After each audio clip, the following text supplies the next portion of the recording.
afternoon, everyone. Hey guys, thank you so much for all your presence today. My name is Tiger. I'm the Chief Experience Officer at EX3. Very thankful and welcoming for everyone to be here today. Huge shout out to our partners at ETH San Diego, Chad, Chase, and the team for helping put this together.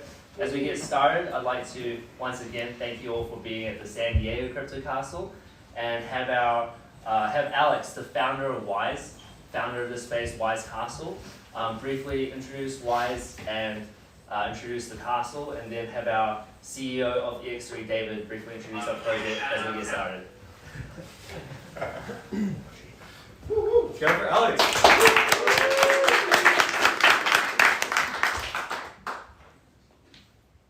Welcome everyone to the Wise Castle. A little bit about Wise community. We are, I can say, like conscious crypto community. And Wise Castle is the San Diego Crypto Castle. We work on beautiful projects, and we also facilitate great events. We are a family. It's a beautiful space, and we are very happy to see you all here. And you can follow us on Instagram, W1SE Castle. Our name is with one, W1SE. And Y stands for the World Initiative for Sustainable Earth. So we're about sustainability and about grow together and have fun. And one of the projects that we are working on right now in this space, it is the EX3. And I want to introduce you to David and Econ, my partner and CEO of EX3. Thank you.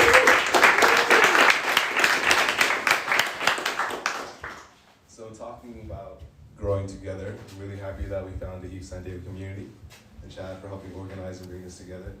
Thank you. And so for EX3, we're very much focused on supporting creators, supporting organizers, having communities come together and staying engaged. So having authentic experiences, being able to find other like-minded individuals, and be rewarded for staying connected. So we support NFT ticketing, so allowing access to different events, but what we focus on is engaging communities and rewarding them for staying connected and interacting with one another during live events. So as we're partnering with our communities here at the castle, it's such a pleasure to see all of everybody show up and turn out, and I'm going to pass this off to Chad. Awesome, thanks David.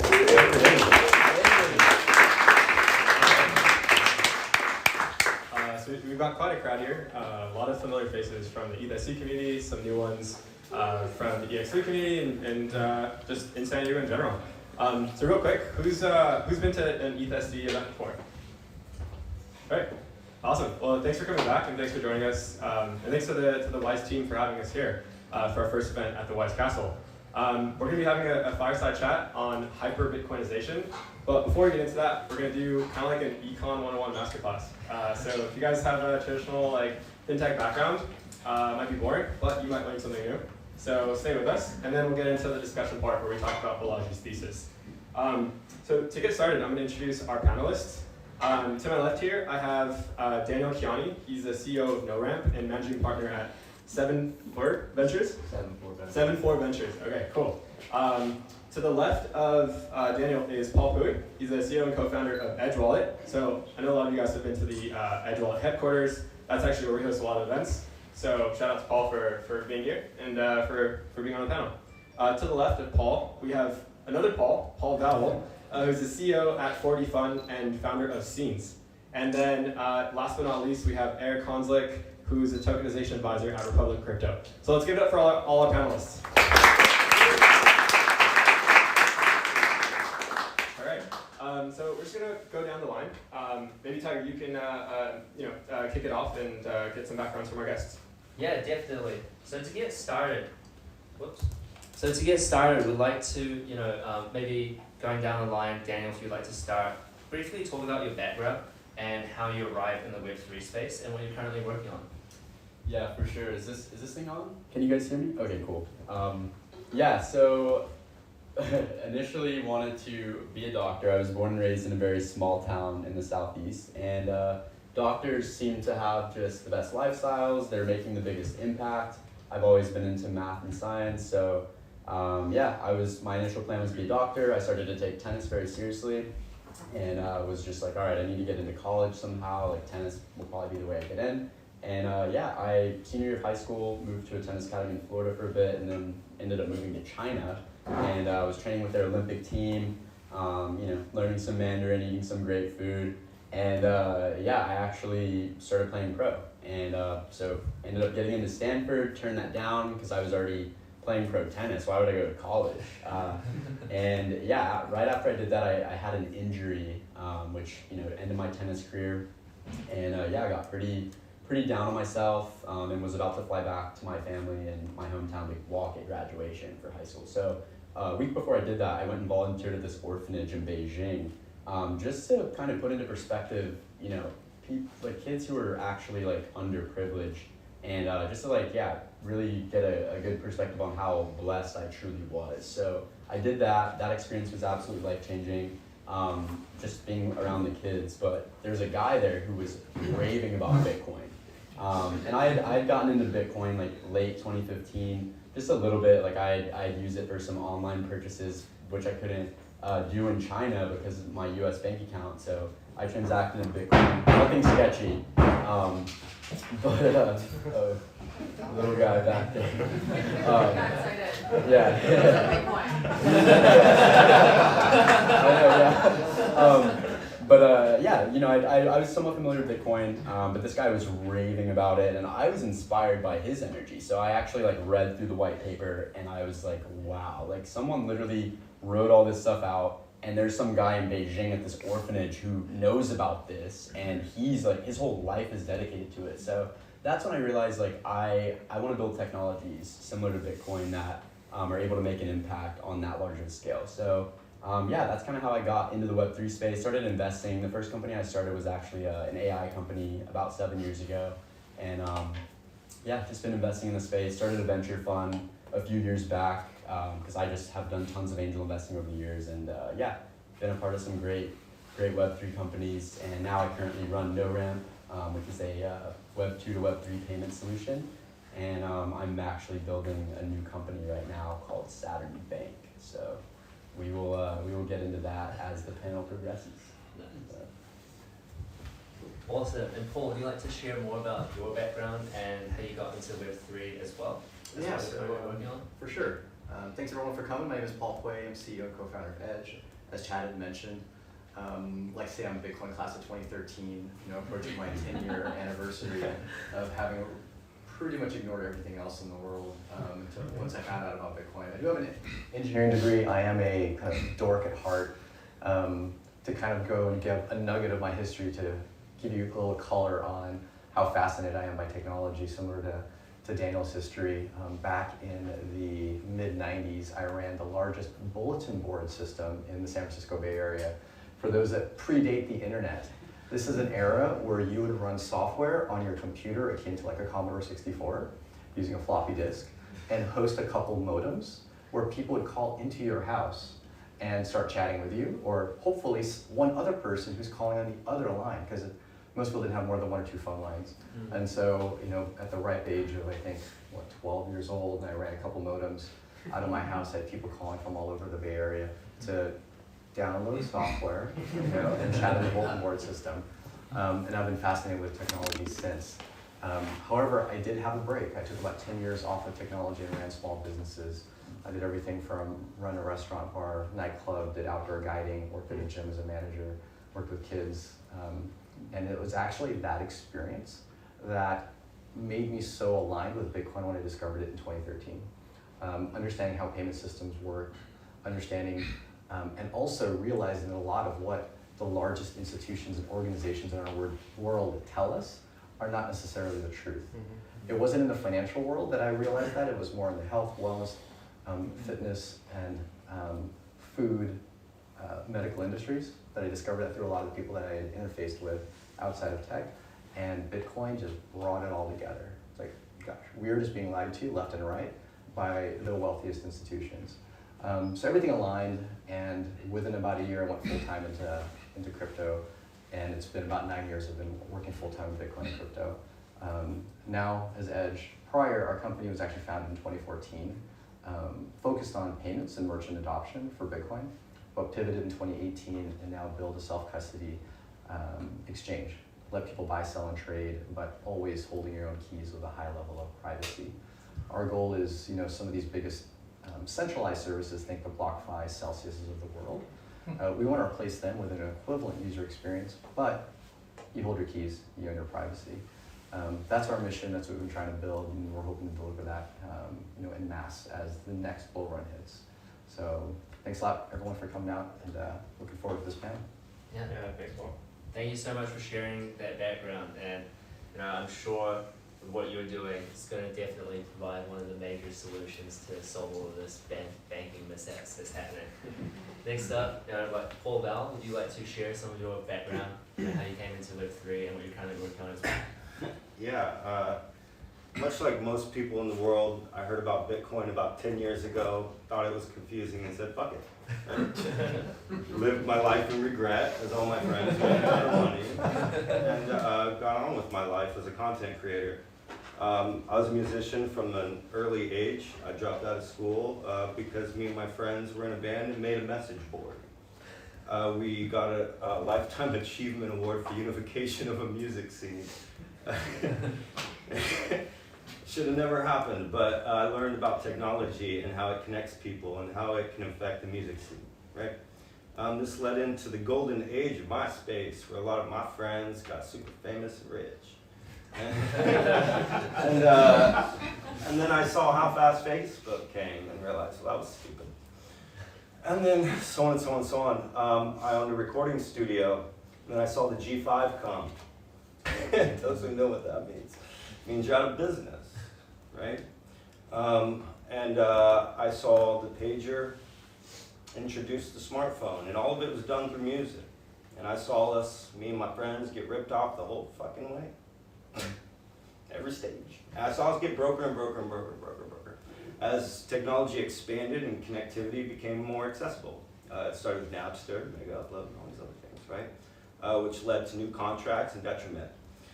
New modern slavery, right, of sorts. I was lucky enough to understand my friend had some words that was a cross-platform API distribution system when the first Roku and Apple TV came out, and I had one of the first streaming platforms. I launched a guy in a rocket to prove a joke was funny, got a lot of people paying money, and started expanding my horizons from there into what's called volumetric capturing technology, which is the, as I see it, the preservation of the human legacy and movement.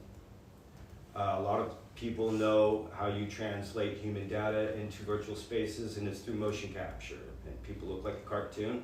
It's a costly, non-effective process, and it's done in the end, and no one gives a fuck. So I decided to take it upon myself to remedy this issue for this new transference of content delivery systems as we move into the era of wearable optics, to make sure that me and my friends at least look cool in it. So we did that. And we invented a volumetric capturing process that's deliverable to all ecosystems, but then I realized we had a big problem, and it was the lawyers. So we raised some money to hire some attorneys to sue us and tell me how many ways I'm fucked, and they told me in this word, and this word. I said, what if we change it to this word? And they said, well, then you need to go to court to find this word, and this word, and this word, and this word. And then my friend came to me and gave me a smart contract. I handed it to my attorney. I said, this is the contract I have with the artist.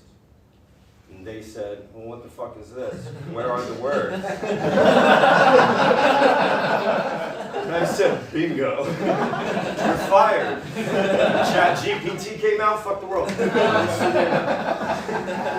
So then when I flew to Europe, I hired the team that wrote the book on blockchain to write us smart contract variables that attach to Ethereum, ironically enough.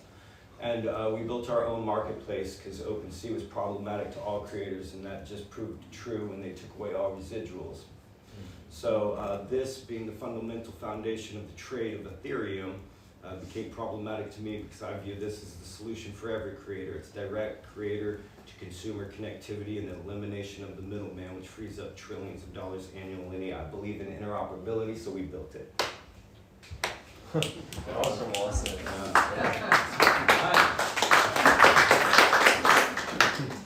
Thank you so much for sharing your background, man. Definitely looking forward to hearing more from your wealth of expertise in digital asset exchange. And last but not least, love to introduce, have my mate Erik, share more about your background, brother, how you came into Web3 and what you're currently working on. Yeah. When I was a kid, I had this very distinct vision of becoming an inventor, and I didn't really know what that meant. Most kids were like, I want to go to the moon, or I want to be a pro baseball player or whatever. But in my mind, playing with these Lego blocks, I was like, I want to build.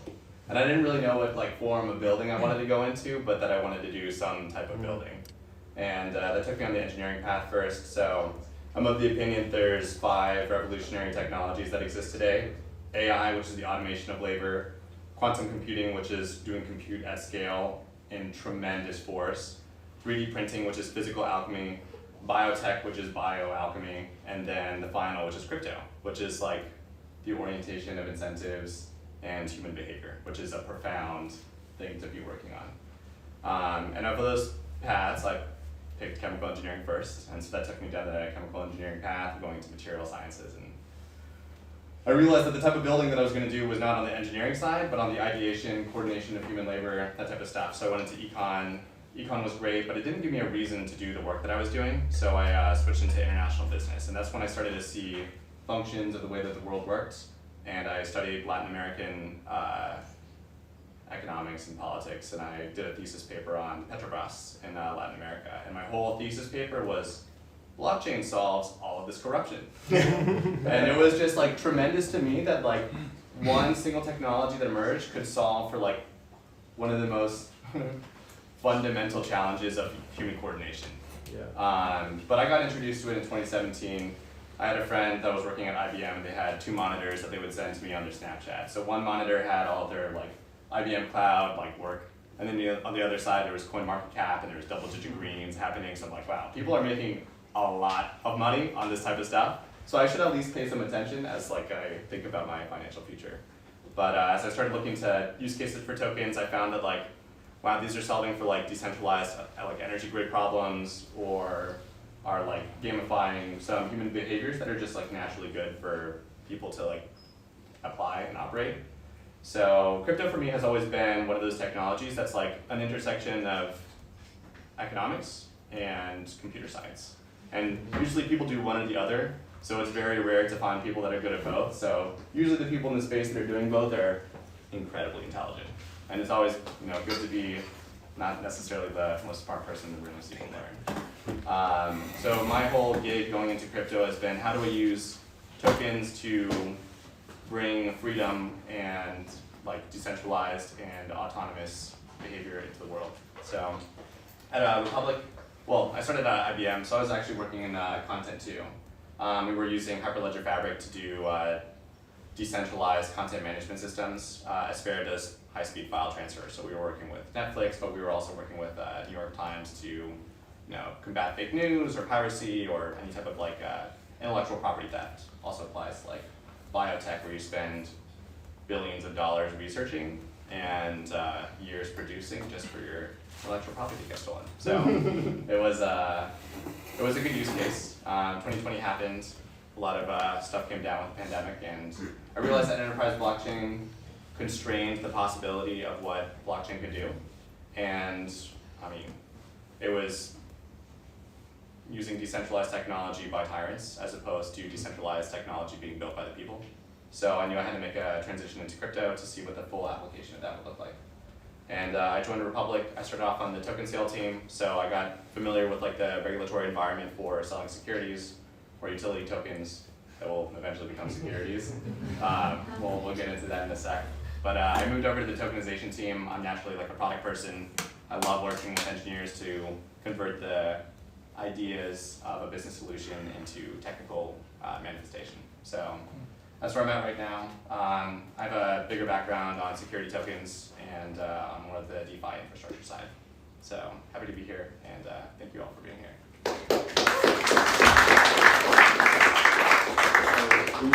We got some very diverse guests with different backgrounds, but it all leads to Bitcoin somehow, right? And so we're going to transition to the next topic in our panel, which is the economics 101, right? And so this question is for Erik.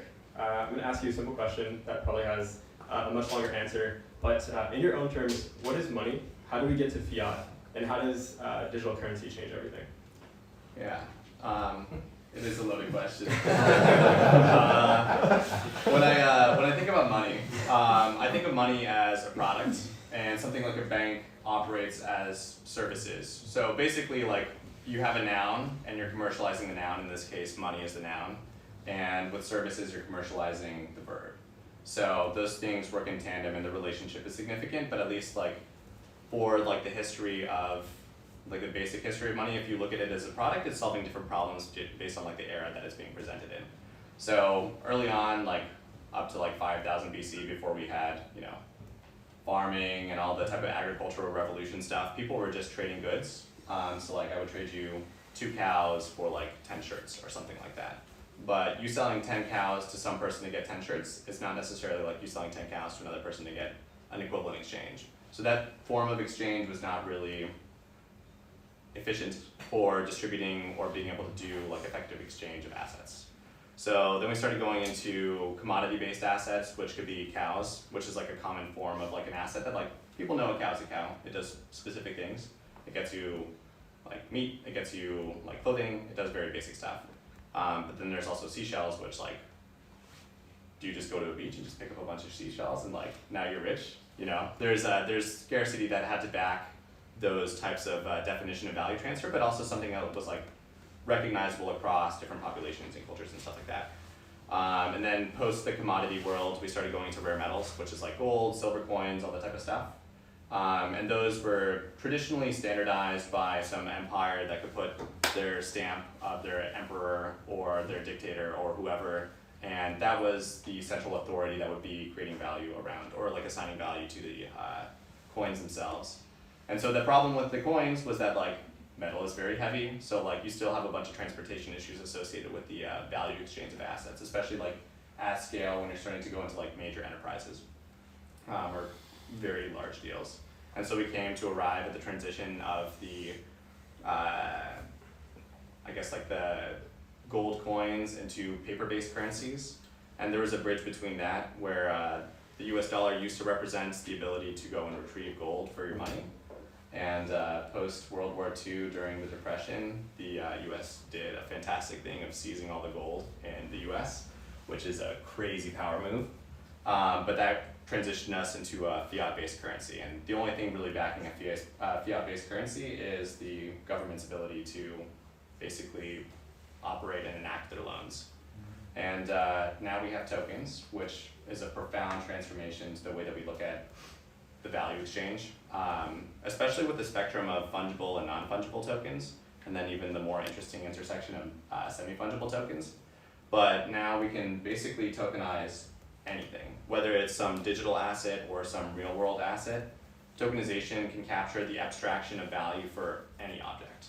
And so you can go on an exchange and like theoretically trade NFTs for an entirely different asset class. So now we have like a very weird potential barter system that can exist. And tokens will still act as like a medium of exchange, but now you have the capacity to exchange any and all types of assets in the same place that like operates on a decentralized infrastructure grid.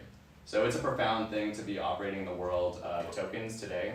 And there's obviously all the benefits of being able to like work with something like Bitcoin, which is fairly sovereign, maybe minus like maybe we were talking about this, like the hash power that different like groups could theoretically use to, you know, enact 51% attacks.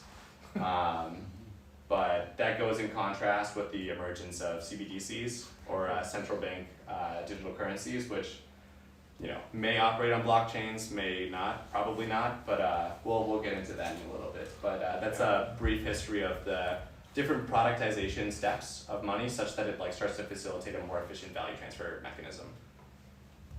Awesome. Thank you very much for that detailed answer, Erik, and for providing some important context. And moving on to the contextual economics discussions and questions, let's ask Paul V.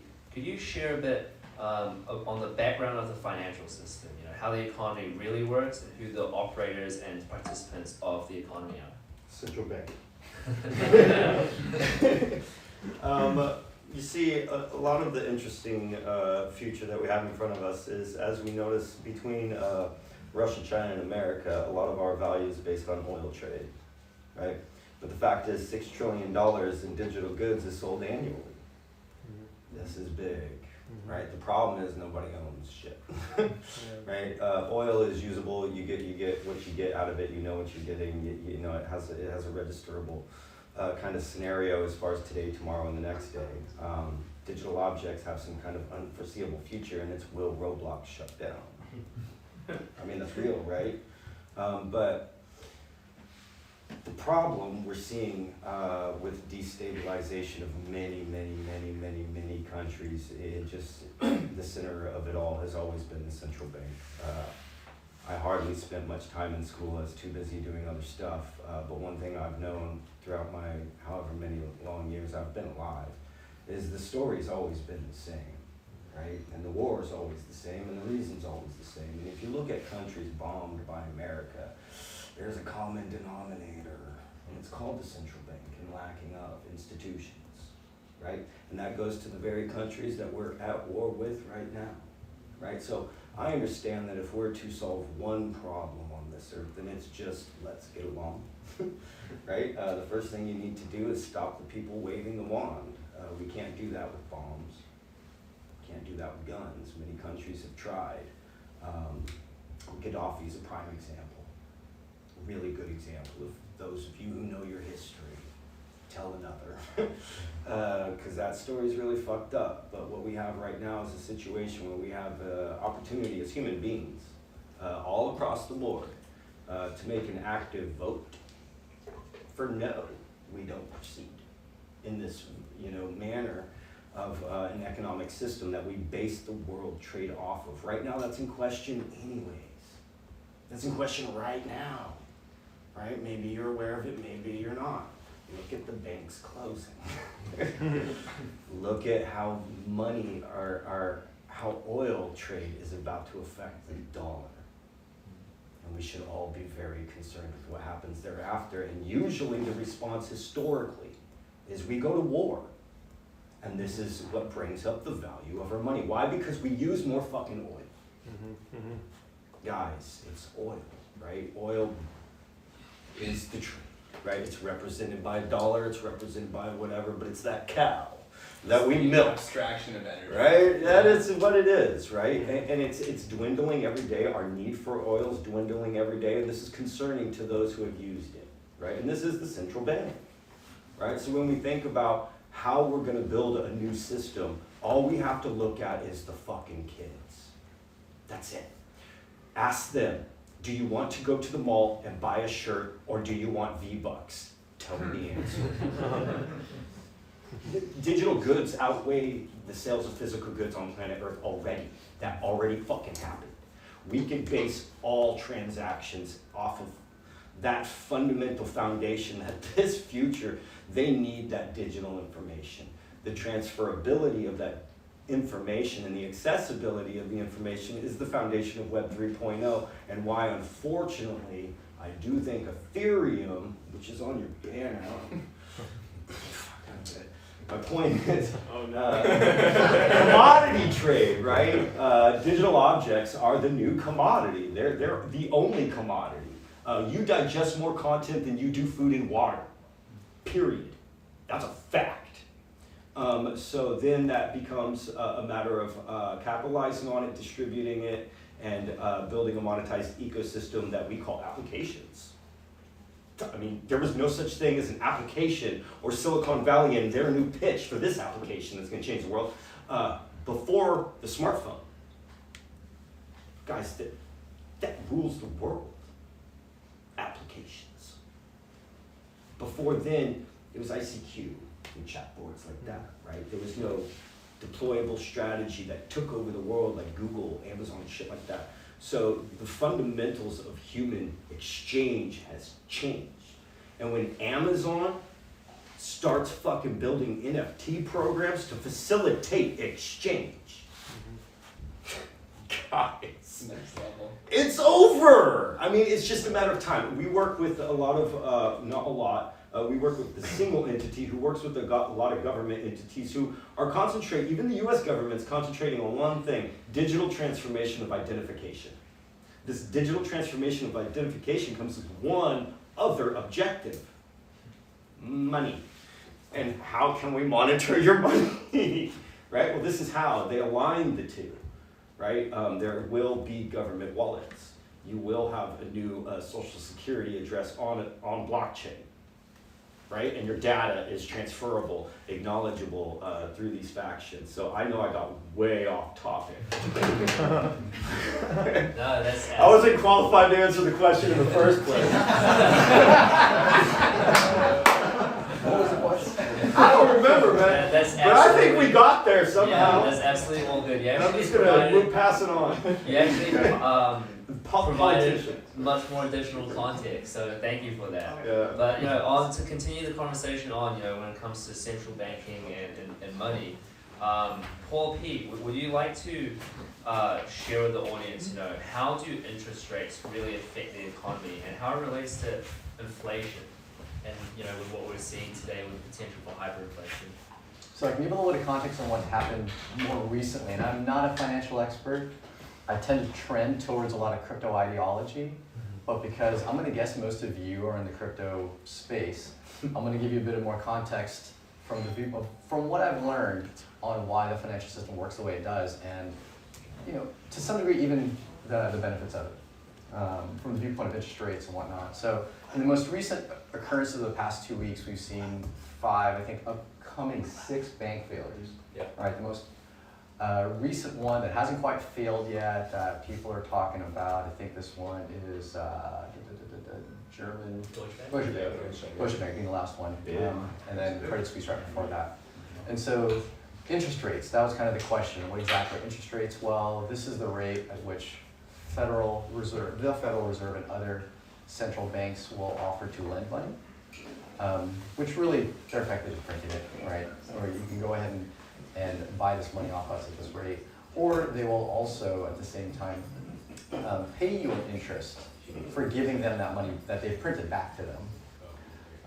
And in the financial crisis, we obviously printed a boatload of money, gave it out to people entirely for free, mostly to big corporations, a whole lot less to individuals. They just gave us a $1,500 check and said, "You're good, right? You're good, right?" And a lot of people clapped. They basically bought votes. But then what happens when people have a bunch of money? What do you do with that money? Sometimes you buy it. Even if you bought something, or if you didn't buy something, where does that money eventually go? It goes into a bank account. What do banks do with money? Right? They're a very simple business. They take money and give interest in those that give them that money.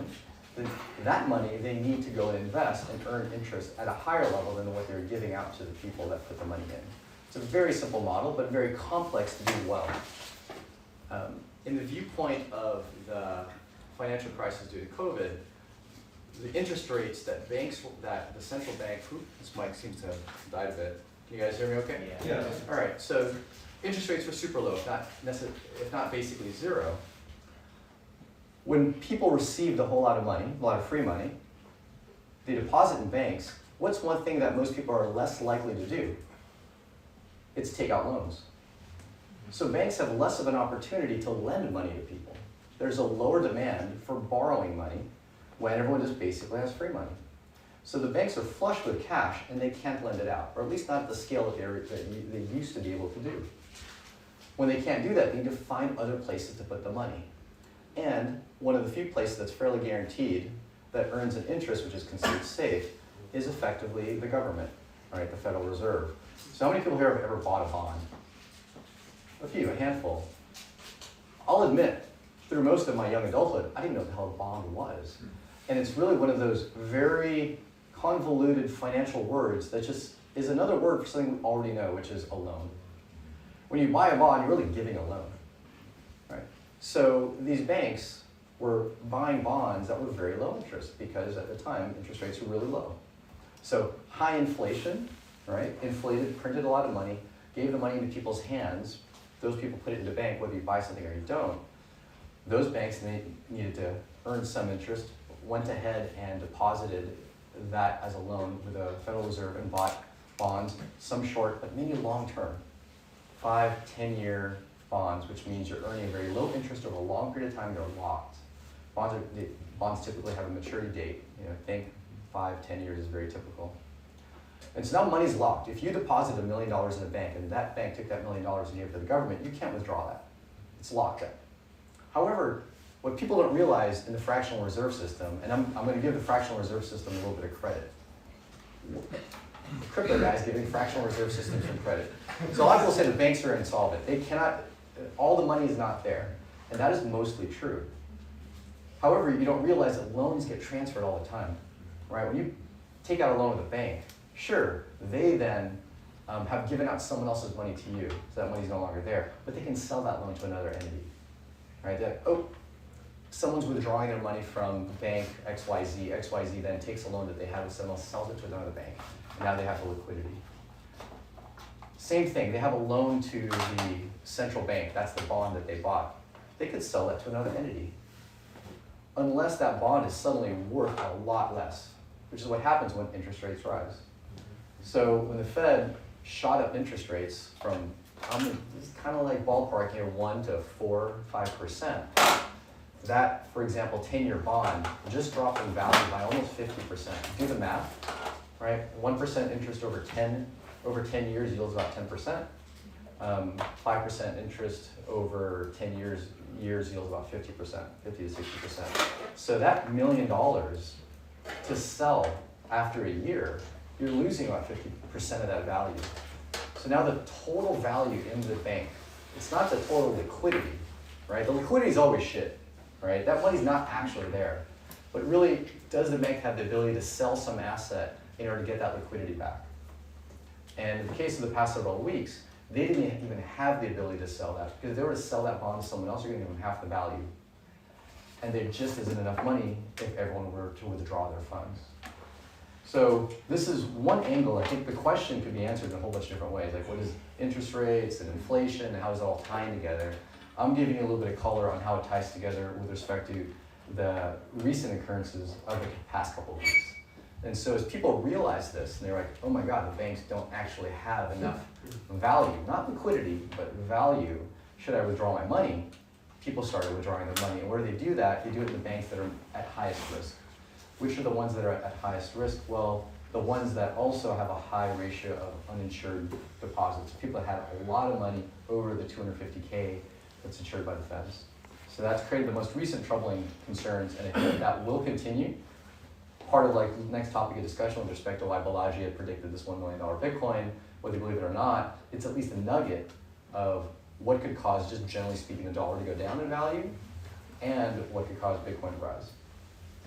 Yeah, well, thanks for shining a lot of color on that. I think there's a lot of nuggets in there, right? You kind of explained banking as a whole, and interest rates, the lever that the Fed has essentially to kind of adjust the borrowing and lending rate. But I want to ask Daniel, before we jump into the Balaji thesis, you boys, you want to start a new bank, right? So maybe you can either, argue, I guess, against fractional reserve banking and kind of what you're thinking of doing with this new bank. For sure, yeah. I mean, a lot of people, they think when you put money in a bank, it's going into this vault and no one's touching it. And like Paul said, these banks take your money and they loan it out, and it's all about spreads. It's like, okay, I'm loaning it out at this interest rate. Here's the interest rate at which I'm, oftentimes banks will borrow the money from the Federal Reserve. So with those spreads, they're relying on that for their business model. And it's very similar, like fractional reserve banking is very similar to insurance actually. It's all based on probabilities where banks are banking on, okay, we assume, and the fractional reserve minimum is 10% in the US. The Federal Reserve enforces that. So if a bank accepts $1 million deposit from someone, they only have to keep 100K of that, and 900K they're free to do whatever they want with. So same model as insurance, where you're literally just banking on probability, where insurance companies are like, okay, we expect, not everyone's gonna wreck their car in the same day, or like not everyone's house is gonna like burn down in the same day. If that were to happen, that would be a catastrophe. So banks are relying on this model. However, when fear is introduced into the marketplace, like we've seen, that's when a bank run can happen. And we saw a bank run with Silicon Valley Bank, just due to the fear of, okay, the interest rate has gone up, our balance sheet, we actually need to they're sprinting to raise like a $3 billion equity round just to be able to cover the losses they had on their assets, and it caused a bank run. And I think there's just been a lot of faith loss in this system of late, and that's why the FDIC exists. And I've spoken with lots of executives at the FDIC over the past couple weeks, and they're actually willing to collaborate with me on building a new bank in order to restore faith just in the system. Because at the end of the day, the FDIC exists so people trust the system. Because if people stop believing in the system, what are US dollars? They're backed by nothing. The only reason they're worth anything, is because we believe they're worth something. They used to be backed by gold, but we got rid of the gold standard in 1971. So now it's all based on belief in the value of this paper. However, with fractional reserve banking, I think there's, there can be an argument made for that business model, because banks, they have access to lots of capital. They're able to, move economies in a certain direction. But with inflation, I believe that's just generally viewed very negatively. So, but inflation itself actually can be a good thing. Like inflation, printing more money, putting it into the ecosystem can actually get the economy just moving a little bit more. It increases the velocity of money.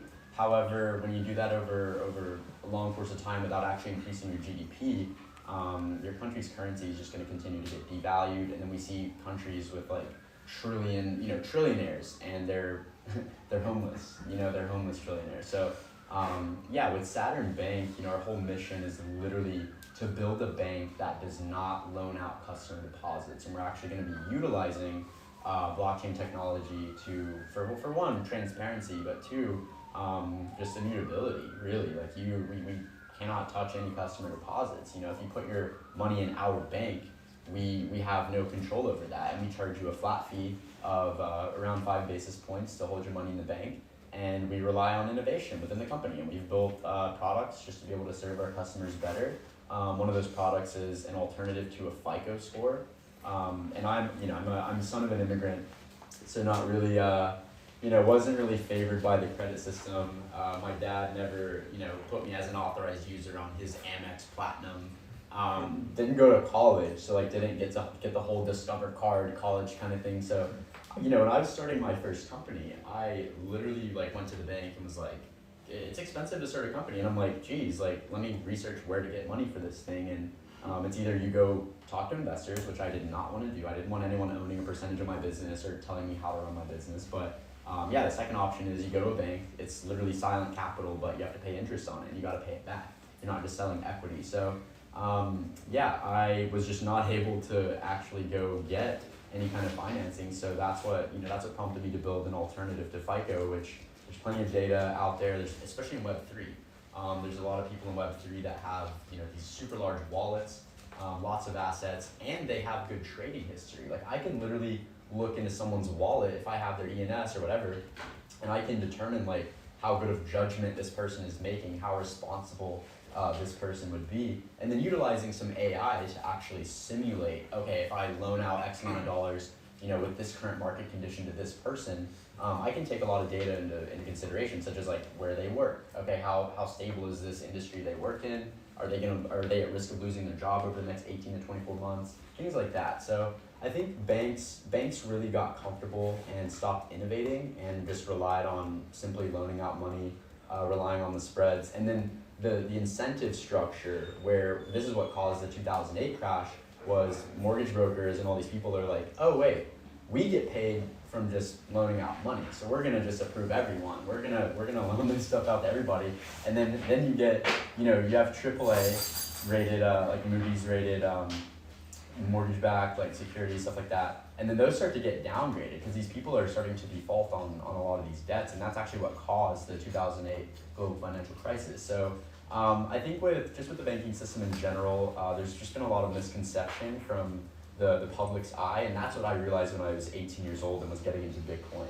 And just the central banking structure is I've had a chip on my shoulder towards it for the past 7 years, and I've kind of wanted to do this thing for a while, and I think with the recent events that have happened, Just the day that Silicon Valley Bank collapsed, I got calls from 15 founders asking me, hey, where do we put our money? Like, what do we do? And I'm like, well, we use Mercury and Brex, which, I know the founders of both of those banks are great guys.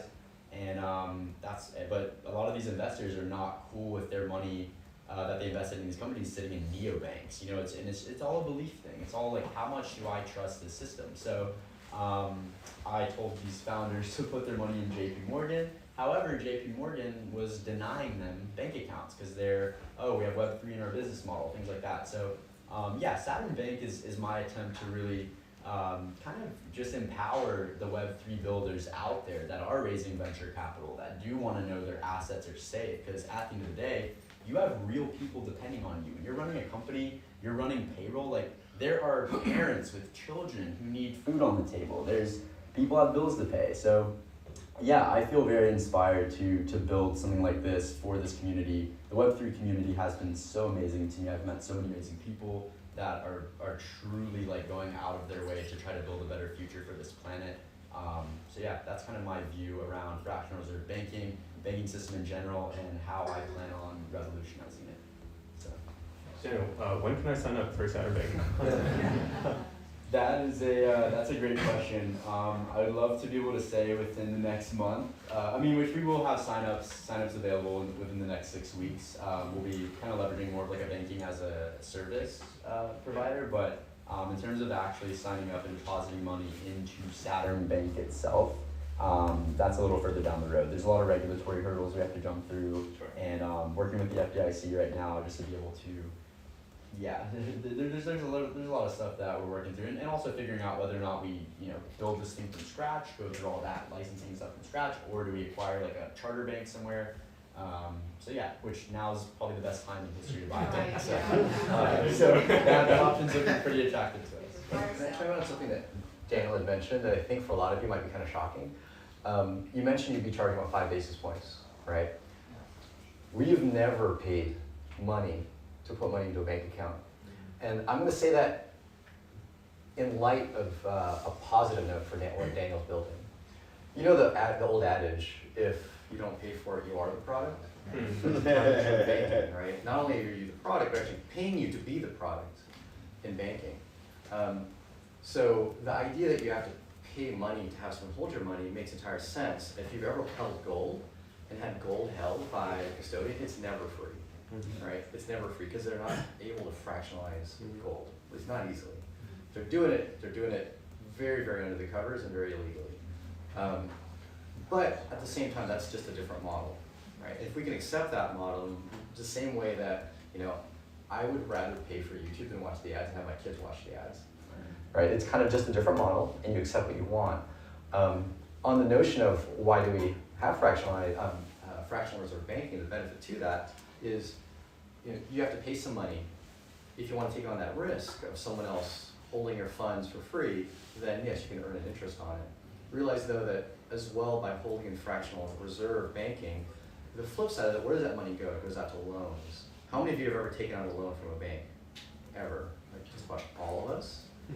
If we removed fractional reserve banking, then the people that would be giving you loans are not people that put in deposits. They would be investors. Not just depositors, but investors. I think that's one of the things that we've come to create is a definitional difference in banking. Whereas before, I'm a depositor, you don't realize you're an investor.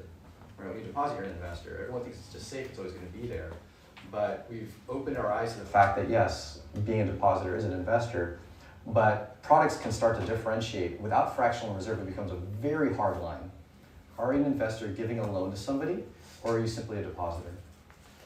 If you're intentionally an investor, I guarantee you'll want to charge a higher interest rate than what most of us get when we get a home loan or we get a car loan or just a home equity line of credit. Those interest rates will shoot up because it's only investors that are giving that money. And now the banks they don't have the liquidity of just simply depositors with money sitting there with very low interest. So that's a trade-off in this world for those, I don't know, is it the Rothbardians that really, really want like no fractional reserve. I want to sound money. I think central banks will continue to exist, but they won't have all the power that they have today because that's the only money we listen to, which is the dollar, or the euro, but they will have to make sure that that is backed at least to some degree with sound money such as Bitcoin, ETH, and other crypto. Yeah, I think I totally agree with that. I think that's a very nuanced point that you just made there. That if you are banking for free, right, like you're the product, right? And I think the theme here is really trust. So what we've seen in with the last 6 bank closures is trust is being removed from the system, right? And there's this thing called the fourth turning, right? I don't know who knows about the fourth turning. Okay, so a couple of you. So I'm gonna ask Erik about this one because we talked a little bit about this. Can you explain what the fourth turning is and why we might be approaching this fourth turning?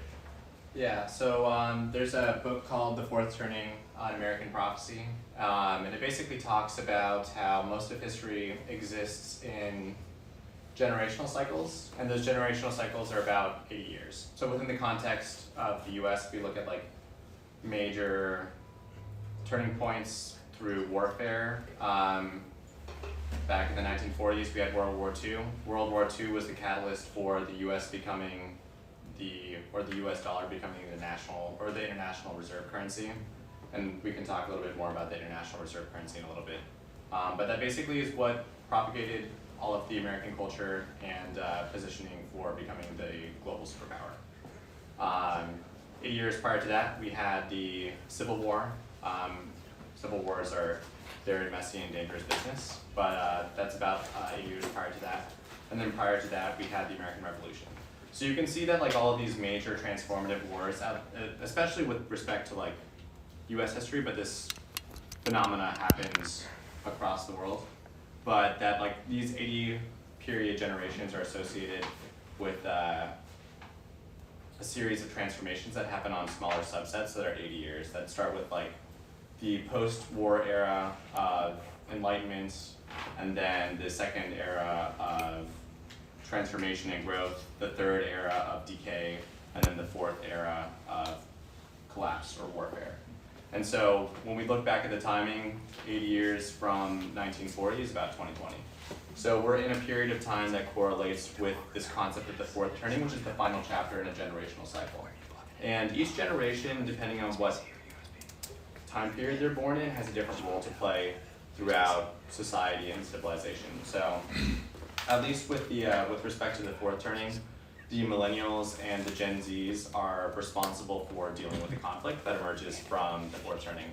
And it's, I think, fairly clear to most of us here that if fourth turning represents some type of transformation in global world order, that we have this contest between the East and the West, which is not just like an economic contest, but also a philosophical contest of autocracy and democracy, and crypto plays a big role in describing a technology that advocates for democracy and for liberties and sovereignty and all of these different things, which is a very interesting role to play in this fourth turning paradigm, that like the space that we're in is specifically to compete against turning of global order towards tyranny.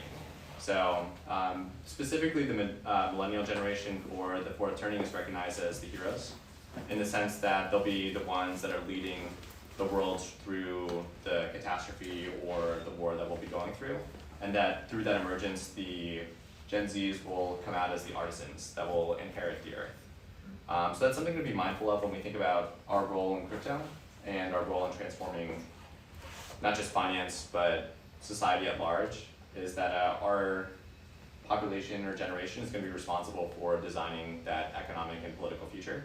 So it's not just that we're building cool products that solve short-term solutions, we're building solutions for things that transform society at scale. And banking is the root of all of that. And just like a quick tidbit, I don't know how many of you are aware that the Federal Reserve is a private institution and not owned by the government. Yeah.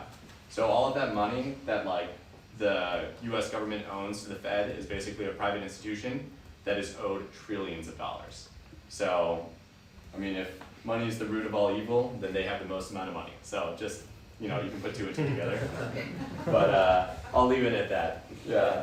Thank you so much, Erik, for providing that context as we jump into our main conversation, Hyperbitcoinization. especially with all the recent bank closures from SVB, Signature Bank, Silvergate, First Republic, now Credit Suisse and Deutsche Bank. They've all been major catalysts for this fourth turning, and hyperbitcoinization represents a potential part, for this change in world order. So Balaji defined, hyperbitcoinization in terms of Bitcoin versus USD terms, because all other fiat currencies, in his opinion, can be and will be inflated away, and then this is hyperbitcoinization. So I'd like to, move into this more discussion phase of today's panel, and just essentially ask the panel, if anyone would like to share some background on BitSignal, Balaji's main claim, and off that, which of his points do you agree and disagree with? Yeah, I mean, I guess I could say a few things. I think, for one, when someone makes a claim like that, you always can look at ulterior motives, which... What's the claim? I don't think... does everyone know about this, by the way? The claim? It's a million?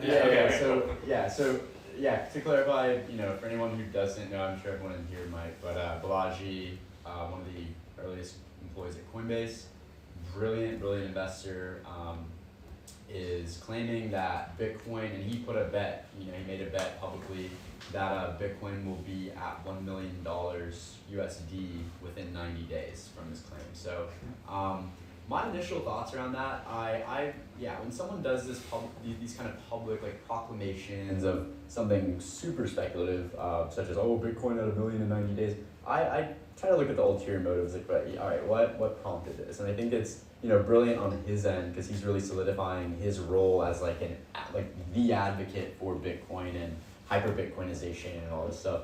I think looking at how much money will be printed in the very near future just to save the actual banking system from collapsing, which I think all of this has been coordinated. I'm happy to discuss this or debate this with anyone, but this has, I personally believe, my thesis is this has been coordinated as we head closer towards central banking digital currency. So, and FedNow is literally coming out in July. So I think this has been coordinated very well. The timing was no coincidence, and so as we look at all the money that's being printed, the value of the US dollar is going to go down dramatically. So Bitcoin could very well hit $1 million in the next 90 days. I think the timeline is interesting because, I don't know exactly when the inflation is going to, when this money is being printed. I know now it's upwards of $18 trillion that's going to be printed. When I say printed, it literally is just it's not physical money. It's literally numbers on a screen. As of 2018, only 4% of money existed in physical form. So 96% of money in the world was just numbers on a screen. But when this $18 trillion is printed, the value of the US dollar is going to go down so much that, it could be valued at $1 million, but what is $1 million worth? $1 million could be worth 50,000 USD, which, if you look at it that way, that's not that much of an increase. So I think the psychology of the markets naturally, initially when hearing something like that is $1 million based on what $1 million is worth right now. But looking at $1 million after $18 trillion is literally printed out of thin air, it's not worth that much. So it's not as crazy of a claim. And either way, Balaji is this is a great for marketing. This is great personal branding. Props to him and his marketing and PR team. This is brilliantly executed. But those are my initial thoughts when I see that. Yeah, when I originally saw the post, part of it was describing a 1 in 40 bet for what it would take for Bitcoin's current price, which I think was 27 or whatever at the time, to go into the millions.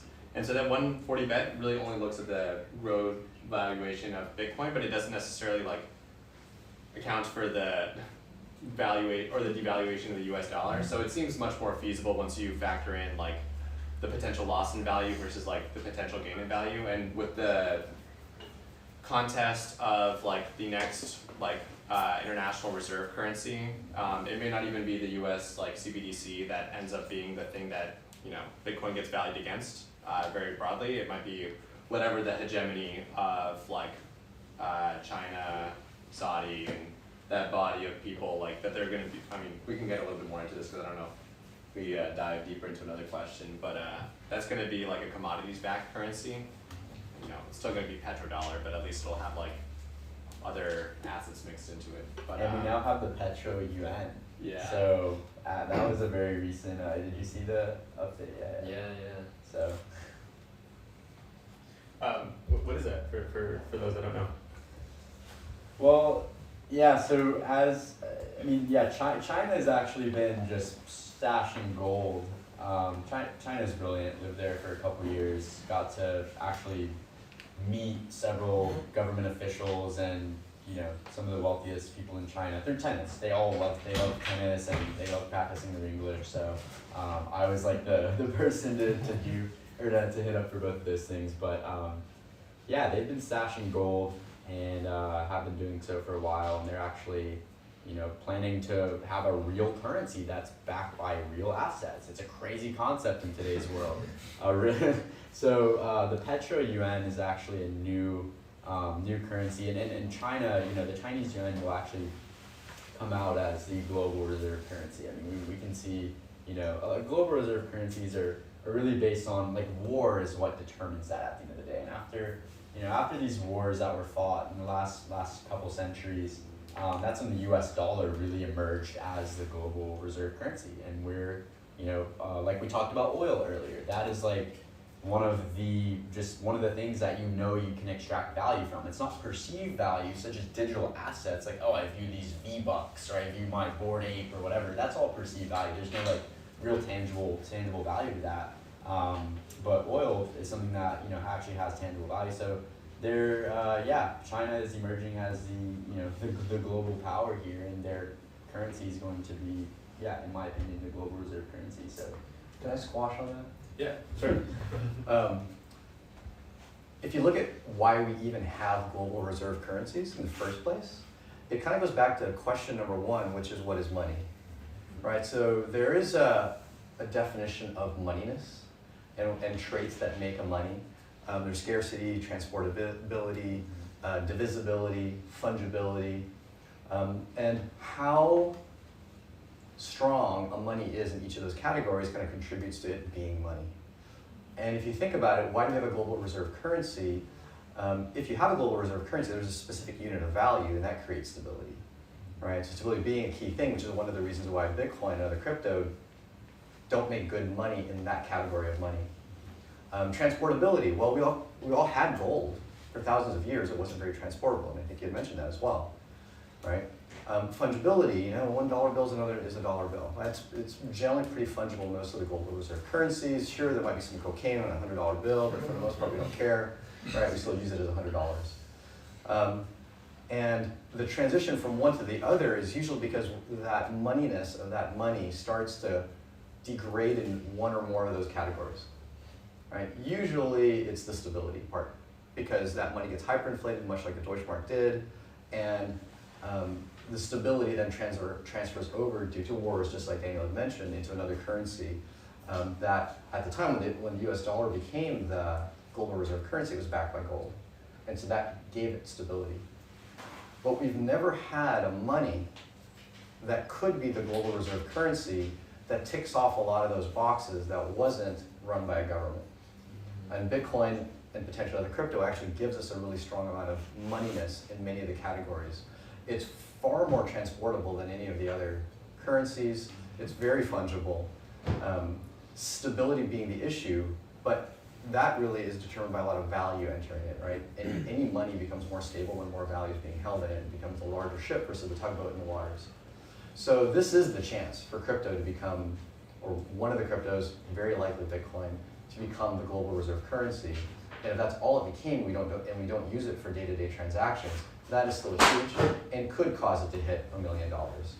Will it happen in 90 days? I'm pretty skeptical. And now I'm going to go put cold water on that. As much of that was like 60 seconds or 2 minutes worth of rah Bitcoin.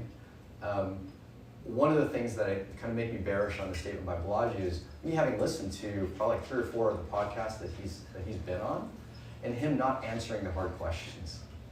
And some of those hard questions that he gets asked that he doesn't quite answer is exactly what did mention is, well, how much do you foresee Bitcoin actually increasing in buying power versus the dollar decreasing in buying power? Is it 40x Bitcoin, or is it 20x and the dollar halving? Or is the dollar going to absolute shit, and one Bitcoin still buys us $25,000 worth of 2023 March, whatever it is, 20-something buying power, right? And it doesn't actually change. He's never answered that question, not even close.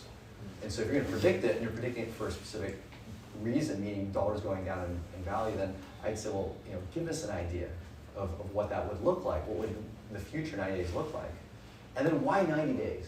And this is another one. He's been asked this a few times. Why 90 days? He keeps pointing at FedNow. Right? Oh, and FedNow's coming in actually more like 120 days. But close, let's call it close enough, right? And so with FedNow, governments will have full control over what you do with your money, where you send it, who can receive it, and they're going to clamp down on the on and off ramp. So you better get your money into Bitcoin while you can. But that seems to contradict the entire reason why it would hit in 90 days. If FedNow hits and it starts clamping down on funds, why would people even have a reason to go into Bitcoin? Right now, people are afraid of a lot of the smaller banks closing down, and they're putting their money into bigger banks. Why would all these people who don't believe in Bitcoin, which is a vast majority of the population, suddenly go to Bitcoin? Why in 90 days? Just because FedNow is coming? That's the part he couldn't quite exactly answer. And so, this and a handful of other things, I'm sure the people who probably listen to the podcast can chime in, are some of the things that make me a bit skeptical to his claim. Maybe it is a marketing ploy, he keeps claiming that it's not, but it sure as hell has gotten him a lot of attention. He happens to have launched a podcast and a blog not too recently, from beforehand. So it's really a mixed signal bag. Don't get me wrong, I'm pro crypto. I'd love for it to hit $1 million, but at the same time, I sure would rather Bitcoin hit $1 million because it actually goes 40x. Because the dollar goes down 40x, we're in trouble in many other ways. In many, many other ways. We're going to do questions soon. I know, but you're making me defend the banks, and what a position to be in. Look, well, we have many other ways to not defend the banks. We can shit on them in many other ways. The Fed prints money out of thin air, but they can only lend it to the Treasury. Actually, I'm gonna make that another point. $16 trillion. Does anyone know how that $16 trillion is going to get into the hands of the world? Do they just literally print it and then throw it up in the air if it were paper, let anyone grab it? The government to go to the banking Stimulus. Right. So unlike the stimulus from COVID, the $16 trillion is what is called approved, and really it's a confidence game, right? We all know it's a confidence game. They just don't want people pulling their money out of the banks. And so when they say that they've printed trillion, what they really mean is that they've approved 16 trillion just to give people the confidence in saying, if a bank were to suddenly go illiquid, we'll backstop that bank with whatever that bank specifically needs. And then enough people say, okay, I'm not so afraid anymore, and they keep their money there. But that money never entered. It never actually entered, but it's able to enter it. That is the fear. And if we do pull our money out of banks, which don't get me wrong, I want you all to pull your money out of banks, right? So don't get me wrong, I want us to go into crypto and hold it, in actual, real, sound money. But I also want to give credit where credit's due, and I also want to be honest about what we say. Because if you start going to a room full of TradFi people this size, they will eat you alive if you say, we're printing $16 trillion, because we're not actually just printing it. It's approved for print, and it's really for the confidence game. Yes, but FedNow is not a CBDC. So let's actually, what's the definition of a CBDC? I would define the dollar as not a currency until 1971. Okay, but you can't frame it as this Fed is releasing CBDC with FedNow. It's not. It's an interbank. Yeah, isn't it a new payment rail system? It's just for the banks. It's no, not FedNow is not. And the Feds, all the banks hate the idea. All the U.S. banks hate the idea of CBDC. So let's break this down, right? Yeah, What is FedNow? The government's going to control or just spend. getting a little Bitcoin's great and everything else is horrible. It's well, I agree, but it's not necessarily let's actually talk about this, a right? cartoon character. There's so complicated. Maybe if anyone wants to answer, what is FedNow, right? AKA Project Hamilton, AKA CBDC or not? Let's talk about this because it's obviously of interest. And I don't think we've defined it, and maybe talk about the pros and cons of a CBDC. Yeah, so, oh, there we go. Yeah, so FedNow is, like Paul was saying, it's literally just control of, okay, your like, and that's the thing with taxes and things like that, or remittances for any of your government related, or even, yeah, just like creditor based stuff, they literally can pull the money directly from your bank account. It's a centralization of your funds, but it's kind of a digitization of your funds rather than your funds being in a bank that they don't have access to. FedNow is like saying, all right, we now have access to your funds. We could lock your funds at any minute, and it's to protect blah, blah, blah, whatever. We can go into the whole like AML, whole, anti-money laundering, not to use acronyms, but yeah, they can control who you send money to, who's able to receive money from other people, and yeah, that gives ultimate control. And the government and yeah, I mean, all these large institutions are growing very weary and scared of people kind of uniting and wanting to transact on their own and do things their way, because at the end of the day, if everyone came together, like the government's biggest fear is that we all unite and we overthrow them. That's it. And same with all of the central banks and everyone like that, the people running the central banks who are the ones effectively running the world. That's their biggest fear, is we all unite and we come together and overthrow them. And that's why taxes exist, because as you get more powerful by getting more capital, the government gets more powerful too. And it's not that they need money, they can print money. And they're not building roads and revolutionizing the country. I mean, you drive down the street out here and you're hitting like 10 potholes. Like they're not doing anything with this money aside from just keeping it from the citizens to keep them enslaved. So I think yeah, no misconception around FedNow and CBDC. I mean, at the end of the day, currency can be defined in a lot of ways, and like Paul said, the US dollar really, yeah, after 1971, it's no longer backed by anything. It literally is just like a piece of paper that people believe is worth something. I can get someone to come, give me a massage and do manual labor for $100 for an hour, and it's just a piece of paper. I might not believe it's worth anything. I'm like let's say I'm pro Bitcoin, I have the Bitcoin socks on, I don't believe this US dollar is worth anything, I'll just like hand this stuff out. But when other people believe it's worth something, that's what keeps the system going. But yeah, just to answer the question on FedNow, it literally is just the government saying, hey, we now have control. And it's just like FedNow, it sounds like, it's just like a brand around like, we're now controlling all of your money. It's just like a friendly way of thinking that. I would also say, to your point, like, I think it's dangerous to trade in absolutes, that like Bitcoin good, like CBDC, or like FedNow bad. Because like there are some clear, forms of value that are created through FedNow, which is like international trade, and unbanked people now have like much better access to like financial instruments that otherwise they wouldn't have. But then on the other side, you have the prospect of like a social credit system and the centralization around authority over money and the lack of transparency and like the panopticon that gets created around finance. So there are some clear operational advantages to running CBDCs, but the trade-off is civil liberty and like sovereignty, which are fairly heavy trades to make, and other countries are making those trades right now, and in some ways it's functional and effective for the growth of that civilization, or civilization generally, but as most things in the universe, they need to exist in balance, some balance between autocratic and democratic, and US politics is a great way of orienting very polarized positions around those things so that people can't negotiate, which is a terrible way to govern 350 million people across like very diverse cultures and backgrounds and financial access and everything like that. So there are trade-offs, but if not an absolute. Yeah. FedNow, there was the question, what exactly is FedNow? I don't think that was actually answered amidst all of that. So how many of you have heard of ACH? Right, you've probably used it to fund one of your crypto exchanges or whatnot. FedNow is nothing more than the government version of ACH. Because many people don't know, ACH is not a government payment method. It's a consortium of 20 banks. And then a lot of smaller banks either don't have access to ACH or they have to beg for access through these much, much larger banks. That's all FedNow is. And then with that comes the ability for individuals to use ACH, the equivalent of ACH now between each other. It's not in and of itself a CBDC, and there's other countries that already have the equivalent of this FedNow. Think Brazil with PIX.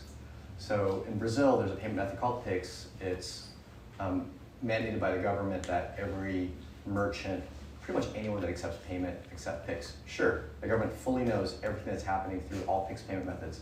I don't have to extol the reasons why these are bad. Everyone around me is going to tell you that for you. But I'm going to tell you what it is, at least. And so FedNow is simply a payment method that every bank will pretty much have to support, and you'll be able to use it from bank to bank.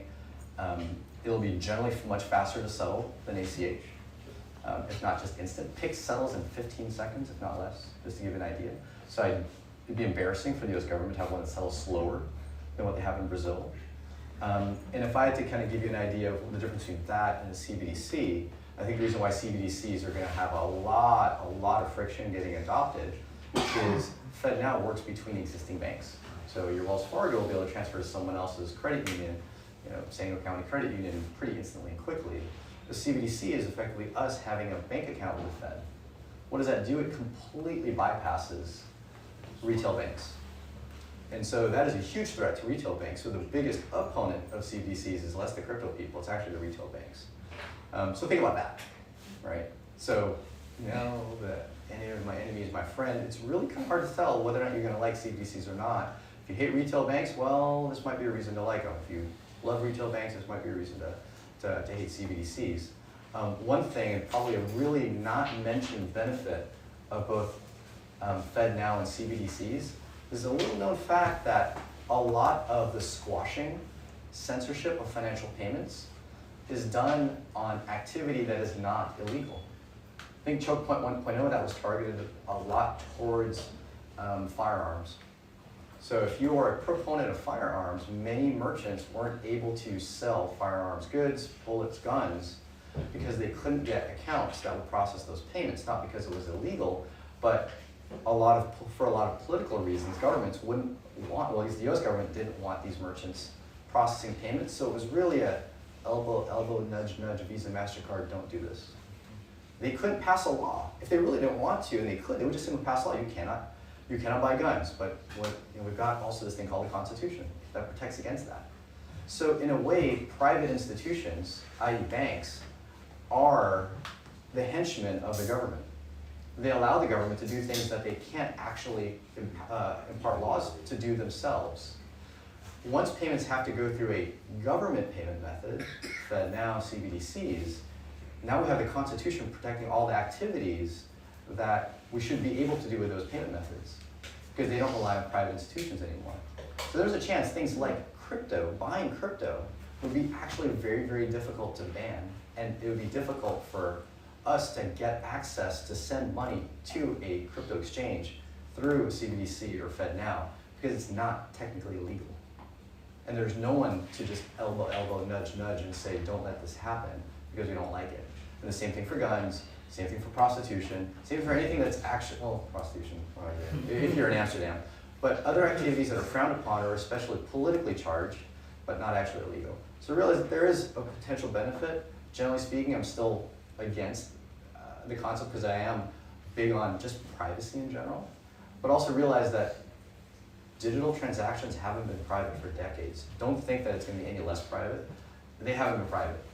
Government knows everything that you're doing, guaranteed.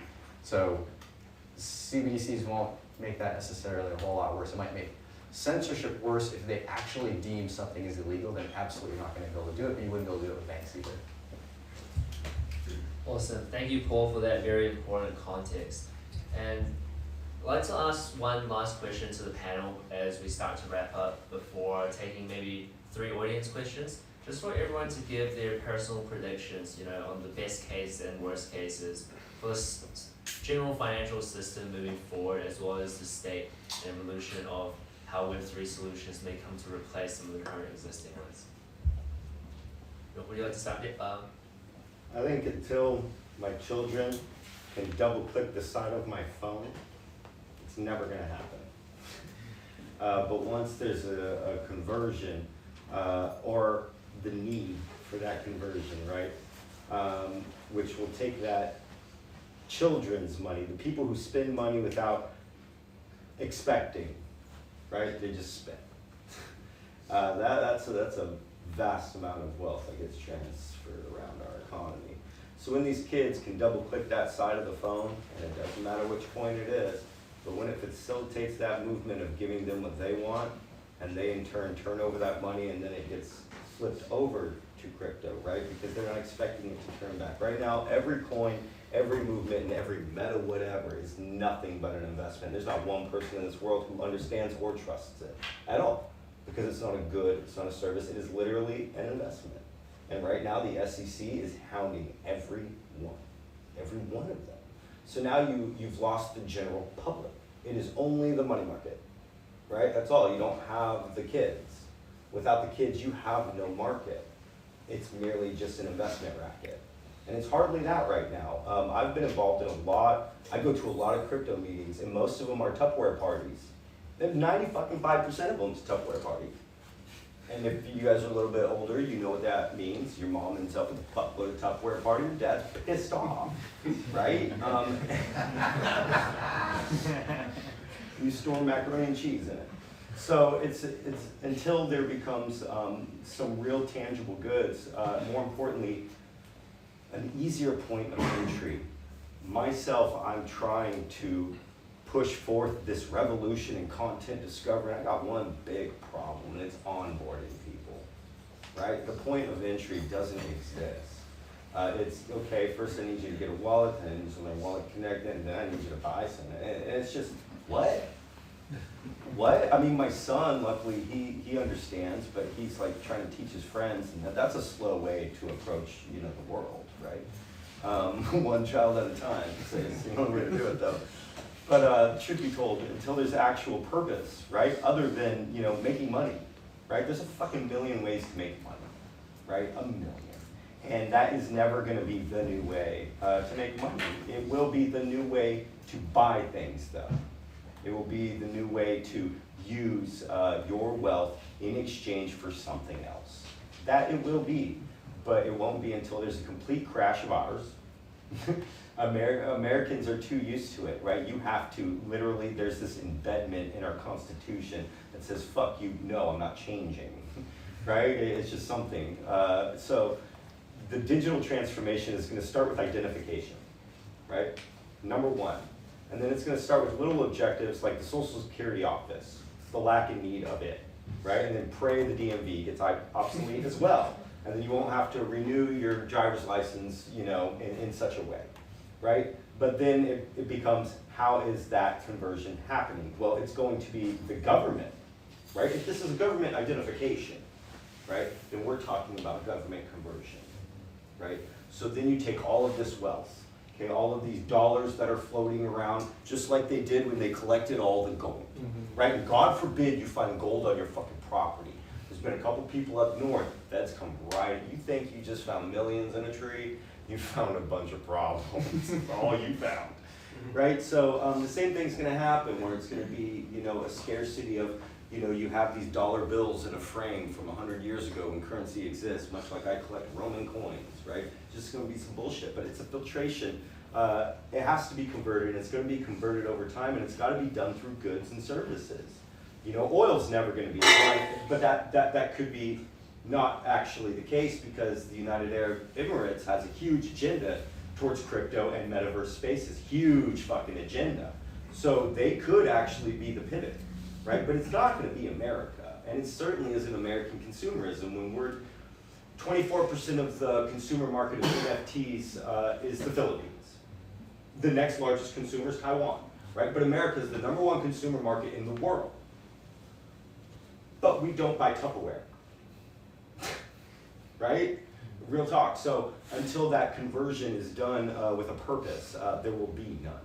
Until I can buy, like that guy said, when I can buy a pizza with my Bitcoin will be something. He bought a pizza, and he lost millions when he did it. And the guy who did the exchange, he doesn't even know what fucking happened to the Bitcoin, right? The whole thing was bullshit. So Bitcoin's great. Ethereum is wonderful. I think they're the only fighting tools we have as a society to move forward as human beings. It's the only tool we have, that's it. But people are under this big confusion that it is an investment. It is an exchange of currency. You are to exchange your currency, right? It's turn over your money. Not with the expecting of doubling it though. I'm gonna hit black. This isn't fucking Vegas, guys. This is a moment in time where you say no to the Roman Empire, right? Or perhaps yes, depending on your state. And then, then you say yes to this other form of hopefully a little less tyrant and evil corporation.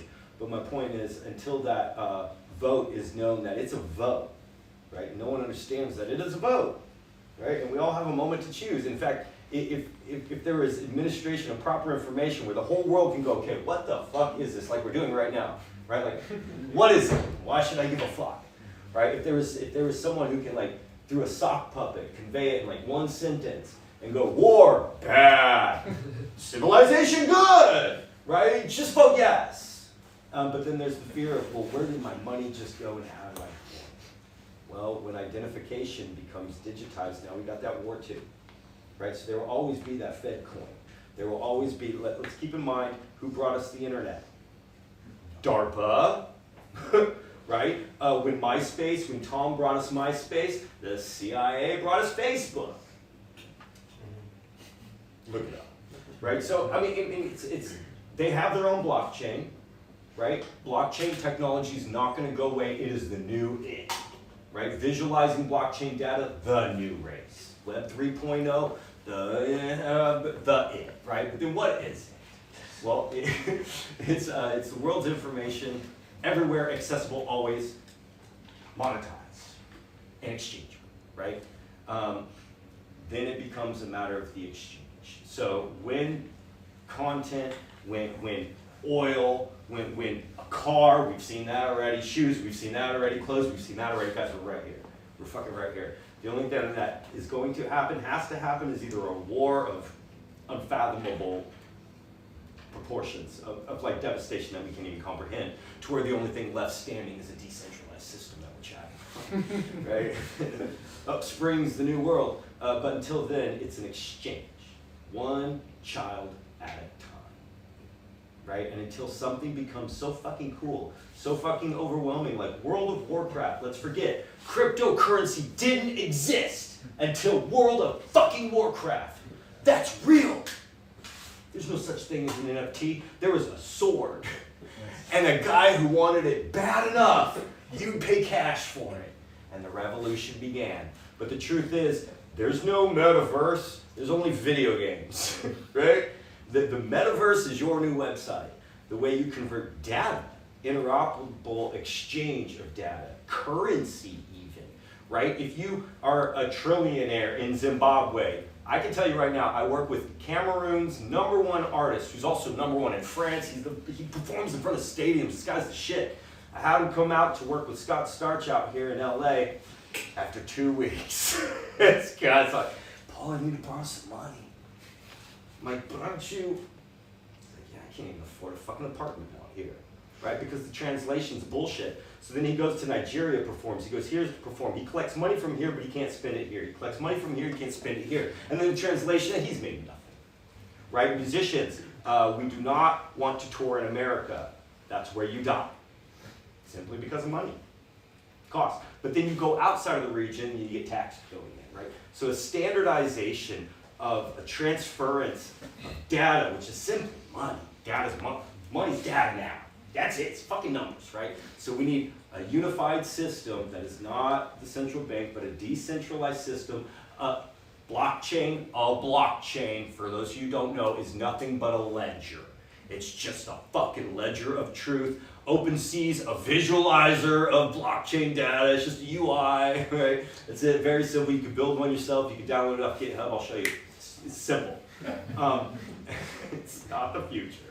But that blockchain data, that symbol of truth, right? That I say 1 + 1 = 2 because me and you agree on it, right? And then you add to that saying if you add a 1, it's 3, right? And then you add to that. We know by the time you get there, we're at truth, right? But if you go and change here, this whole thing's fucked up. Right? But that's what they do in this world of money, right? That is literally what they do. They go, he's wrong. 1 + 1 didn't = 2, dude. It was 69. That's why we're worth $1 trillion. Are you fucking dumb? Right? And this is the flawed system. There is no truth, right? But getting people to understand the need for that, right? Getting past that need for the product, getting past that need for the insta-hit, getting past that need for the today, and understand the need of tomorrow takes 10 years. Minimum. So 10 years from now, we'll start to see your wallet on, not your phone, it's gonna be like a little card, like a ledger. You guys have a ledger, right? Shit like that. Transference, 10 years, that's it. Oh, I got some Tupperware for you after this. I got some people who will buy it. They got Bored Ape shirts. Look for them. He'll buy it. Now, if you want the lid, though, you got to get it from him, and then you can sell it to me complete. Right? So what's my ROI? Exactly. Whatever you can get me to buy that. However much I can sell it to him to store his tomatoes. Yeah, the pyramid. Right? Alright, Glass, not plastic. not plastic? Yeah, well, glass or bamboo or something. Let's just do a quick fire round of personal predictions and then we'll open it up to questions and then there's pizza for you guys. Okay? There's pizza and drinks and music, so stay with us. Yeah, so to touch on what Paul said in a nutshell, I agree completely. I think until my mom is able to whip out her credit card and have the exact same experience that she has while shopping on Amazon, I don't think we're not going to get there until that happens, and that's what our whole mission at NoRamp is. It's literally enabling interoperability between Web 2 and Web 3, which is meaning my mom and OpenSea. So I think data, money is data, and we, that's how we talk to the SEC. That's how we talk to all the regulators. We're like, we're a data transmission company. We don't touch money. We never touch crypto. We allow people to buy NFTs with a credit card with no buyer KYC. We're actually the only solution on the market that can do that legally. Our biggest competitor just got under fire a week ago, and we're starting to gain all their customers because they were like, oh, no buyer KYC, but they're touching crypto. So I think building out and building it with the right intention, not like, oh, we need to make so much money in this process. Like, my goal with NoRamp is we're not making money. The transaction fees are so small. VCs are like, why are you building this? You're like, it's a great product, but what the hell are you guys doing? Like, this isn't making money. And I'm like, my goal is not money. My goal is to gain the trust of all these new users, and then we build ancillary products to offer them. But yeah, in a nutshell, I think until my mom is able to literally whip out her credit card and have the exact same user experience that she has while shopping on Amazon, we're not going to get there. We're going to be subject to the banking system, ACH, Zelle, Venmo, having your accounts frozen, etc. No transfers on Sunday.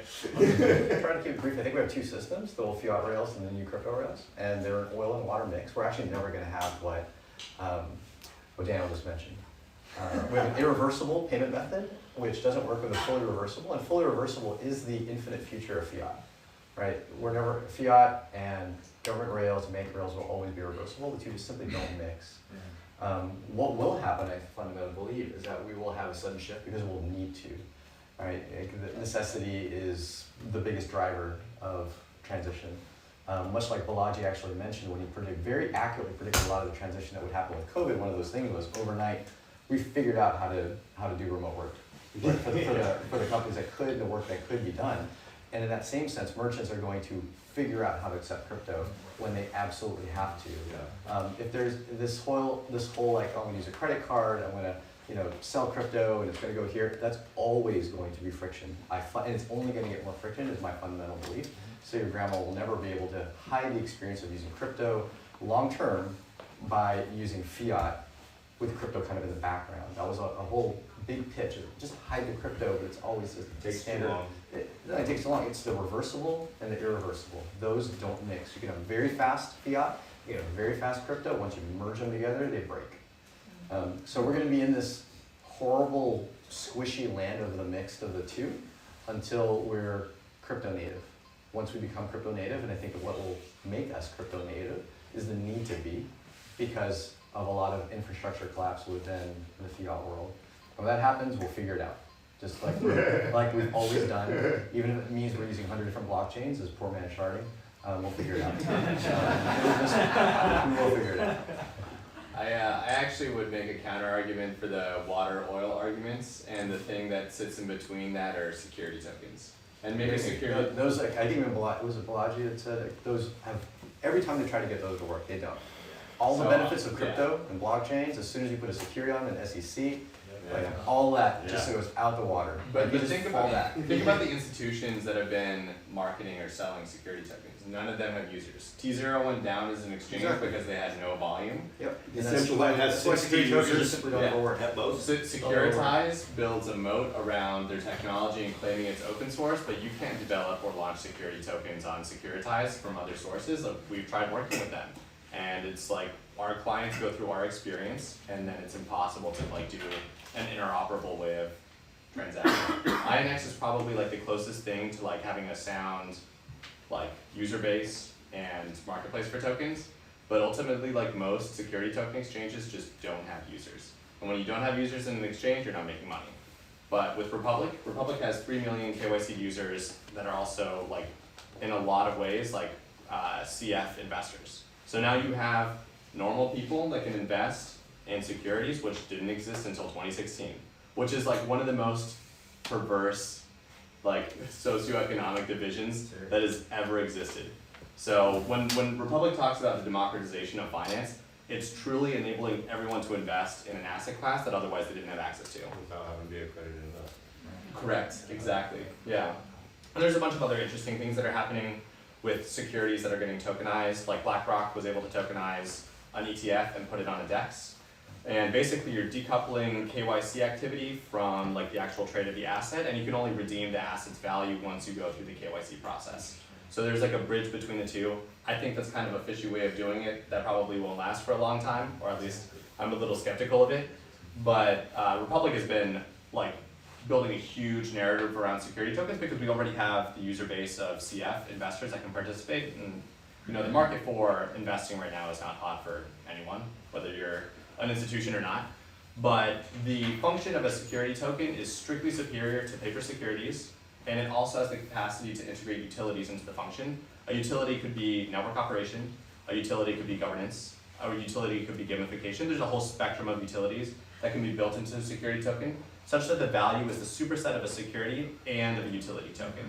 And for the most part, like early on, I'm expecting that like most things will just go to become tokenized versions of their respective paper security, just purely for operational efficiency. In the real estate space, you're cutting down on like 60% operational costs of tokenizing real estate assets. And so for that alone, you're making a tremendous amount of savings in just using a security. And then securities can do all of the magical things that paper securities can do, which is the reissuance, burns, buybacks, all that type of stuff. Utility tokens can't do that because they're decentralized, and people don't trust centralized institutions to really do that effectively with securities today.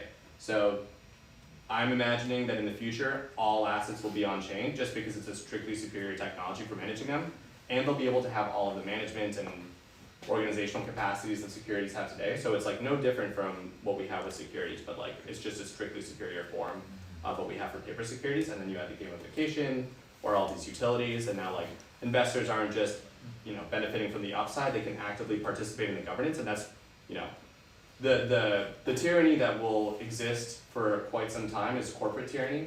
You have a small group of investors, board of directors, executives that basically funnel decisions down through their hierarchy, and the people that are working at the company have very little contribution in like executive decision making. So there's a lot of models that are coming out with that. DAOs in a lot of ways are not effective institutions for governing everything about an enterprise. I'm hypothesizing that there's trinity between 3 different entities that would be able to govern effectively for a project. The first is the parent company, which is the traditional governance structure for managing like corporate governance. The second is the network operations, which is what a pure utility token is meant to be. Like Ethereum's utility is basically verifying transactions. So it's like basically a commodity in the sense that it's like being used as electricity to verify transactions. And the third, which I think is the most interesting, that pulls us more towards like a post-capitalistic type of structure around businesses, is cooperatives. Cooperative has existed for a long time. It's probably the oldest corporate entity structure. REI is probably the one that people are most familiar with. But basically in a co-op, there's no public market for shares, which makes it not a security, which is a beautiful thing. You don't have to go through all the regulation of securities to operate a co-op. You can only trade shares inside of the company with other employees. So it truly is an entity that owns everything that it produces. And if you put them in charge of developing open source software, then they're incentivized to build a fundamental architecture for the platform Then you have the network operators, which are, through a foundation. And then you have the corporate entity that builds like customized apps on top of that. And that creates a balance in the force between the three where they all have to regulate and balance their incentives across each entity. But you have, for the corporation, the security token, which is a strictly superior version of a paper equity. Then you have the cooperative, which runs the commodity network token. And then the third is like the co-op, or the co-owned enterprise for developing the fundamental free and available technology. So that's the prediction that I have for some future corporate design, and then how that relates into like the tokenization of all assets. The trifecta. The trifecta. Yeah. Everybody, let's give a big round of applause to our panelists.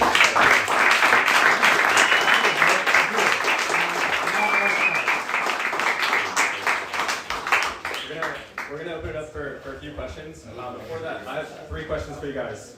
Who learned something tonight? Yeah. Who's optimistic about the future? Who's pessimistic about the future? Alright. Perpetual optimism. Alright, go. Tell me. Who's got questions? Alright. My question relates to, Erik touched on words like sovereignty, identity. If we can create with these platforms a true self-sovereign identity, that's an authentic identity, how come we can't move that into the form of citizen governance and a true voting system and move towards e-democracy? You can do it. It's a matter of it's a very difficult thing because we're in an existing system. In the sense that if you own property, right? I used to own property. Got rid of it, bought Bitcoin. I rented it out. Would I want to look at the self-sovereign identity system to determine if I should rent this property out to this person? It's a network effect problem, right? The more we have in the network effect type of ecosystem, the more powerful it is. The smaller it is, the exponentially less useful it is. And so with self-sovereign identities, if no one's accepting it, then no one's going to bother getting it. And so really ask yourself that question. You're a business owner, and you need to identify somebody. Would you rather go and take a government ID, which may have a whole lot of backing behind it? Would you rather go and take a credit score from one of the 3 corrupt credit agencies? Or would you rather use the self-sovereign system that barely anybody's on, and may not even give you a lot of information about that person, whether or not they're going to screw you over, not pay rent and run away, or not give you any information on who to go after if they do take your money? That is the hardest problem with a lot of the self-sovereign identity platform. It's not a technology thing. The technology is absolutely there. And there have been many attempts at building this. And I know you, at one point in time, worked for Consensus. They had their own self-sovereign identity platform, which also had trouble getting adopted. So I think it is a network effect challenge. And usually with network effect type of systems, you start somewhere really small and gain some level of attraction and of adoption in a really small ecosystem. And that is the proving point, and there's not a place yet that has opted to try to use a self-sovereign identity. But that's what I've gathered. So ask yourself that question. Yeah, to tap into that too, like self-sovereign identity is just as much of a tool as decentralized storage, decentralized compute, decentralized data. Those are services that are meant to accomplish other objectives, and they're infrastructure for those objectives. So there needs to be a use case that's persuasive enough such that like the value of sovereign identity supersedes the value of like centralized identities. So when that becomes practical, or when that the use case becomes sound, then the adoption will be motivated by the use case as opposed to just like using it for the principle of sovereignty. There is a company already doing it. They're in 15 different countries in Europe. One of them, Ukraine, Poland, one of them, for example. This is done through a company that is not government associated, right? The problem then thereafter, though, is, all right, let's take America, okay? Like I said, they have 15 different countries right now who have identification that is registered with government, right? And they're able to travel between these countries with digital identification, including their passport, ID, all that shit. It's done through an application called DIA, okay? 15 different countries. Now you think of the port of entry into America. Okay, so now you got this 16-year-old kid who's never had a physical passport, right? So we got to acknowledge this ecosystem, or this system, at our port of entry, whether or not we acknowledge it at all, right? It's just they have 15 countries. So now if 15 countries say, well, these are our passports and these are what they look like, it doesn't matter if you say no, Are you just gonna block off all those people from coming in here? Poland, the most neutral country? No, right? You're gonna say, okay, we will acknowledge this digital system, but the problem becomes much bigger then, okay? You have this company that is free from government, right? But then providing government detail, and more importantly, government transactions of data with the citizens and the government officials and functionalities, right? They become bigger than these governments. That's the new government. I mean, it's just, you know, it's the snake eating its tail, right? So we gotta get past that part and just chop it off. So that's a hard thing to really go after, but then you understand decentralized data, right?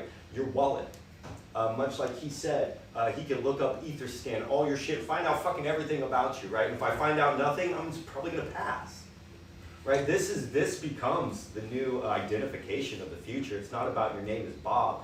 What's your hash address?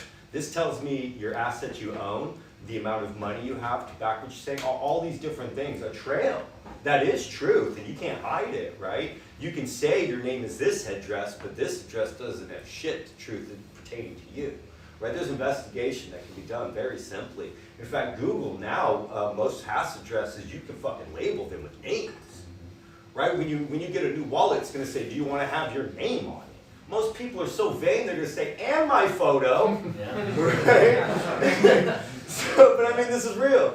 So it's more probable for that scenario to take place than we should be hoping for some company out there going, guys, fuck government ID, I got the solution. No, worry about him, for sure.